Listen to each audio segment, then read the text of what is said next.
Hi, first graders. Today we're going to focus on understanding what our books are about, or what we call monitor for meaning.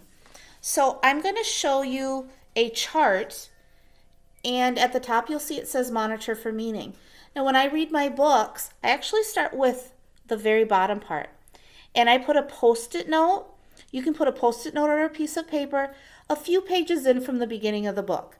So I put my post-it note, and then I read to the post-it note, stop and think about who, where, and when the story takes place.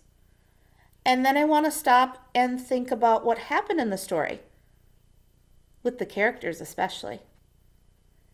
And then I'm going to move my post-it note again a few pages.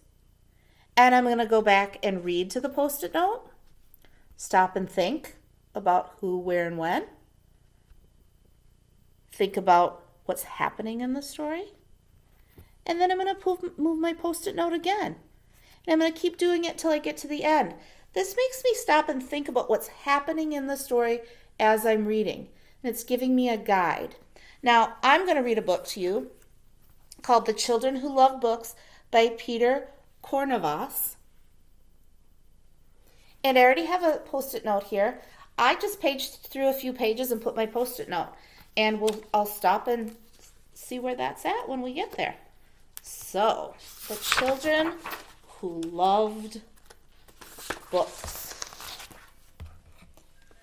Angus and Lucy didn't have very much.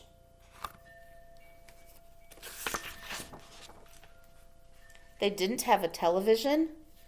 They didn't have a car.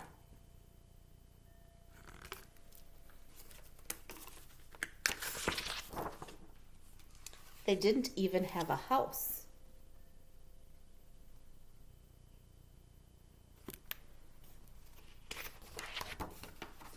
I post it. But Angus and Lucy had books. Hundreds of them. What I noticed so far is that Angus and Lucy seem pretty happy. I think they're a brother and sister. They don't have a whole lot, like they said, but they seem happy. They don't even have a house, but they live in a camper with lots of books. Remember, look at all of those books. They were stacked here and piled there, balanced, propped, and shoved in all kinds of odd places. Books cluttered every corner of their home. Until one day,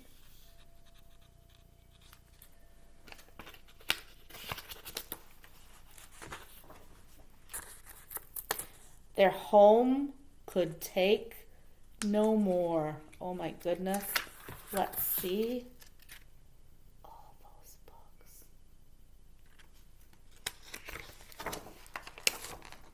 The books had to go.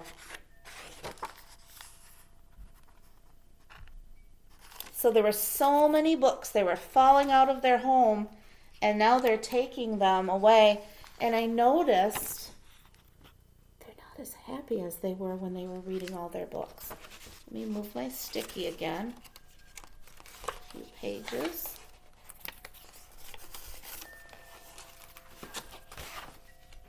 But things were not the same.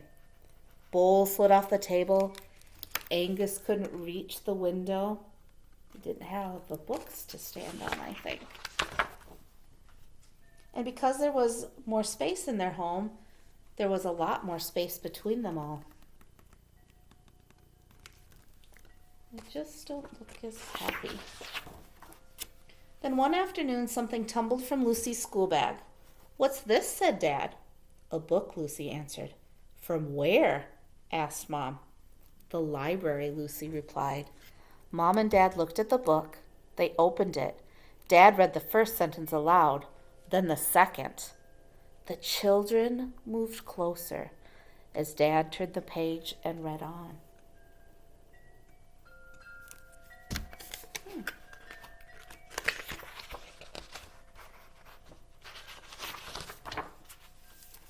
The light faded and the family moved inside, Dad reading all the way.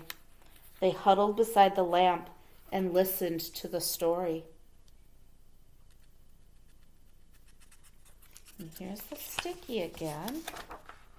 That night, as darkness fell upon the town, one small home shone brighter than the other. So I'm stopping here because of my sticky note. And what I noticed is that when they didn't have the books, they seemed kind of bored. They didn't really do a whole lot.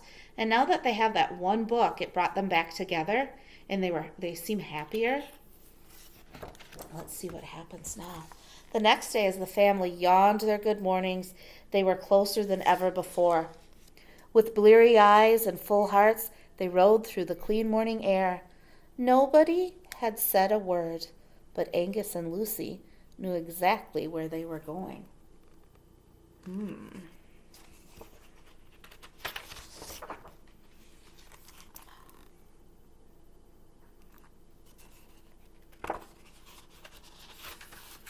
I knew I only had a few pages, so I didn't do the sticky till the end, which you can.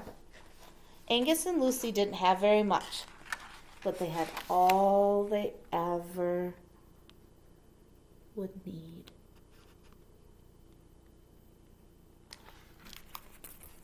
So I noticed in the story, Angus and Lucy and their mom and dad started off with lots of books. The books were so overflowing, they were falling out of their house. So they got rid of them. And I think getting rid of all of them was a little too much. Maybe they could have just gotten rid of a few. And then they found a book from Lucy's backpack and were really happy reading it. It brought them back together. So they decided to go get some more books. It was a really happy ending. So what I did and what I want you to do now is while you're reading your books today, I want you to put a sticky note a few pages in or a piece of paper. I want you to read to it, stop and think about who, when, or where. Stop and think about what's happening in the story, and then move your sticky note and do it all again until you get to the end. Happy reading!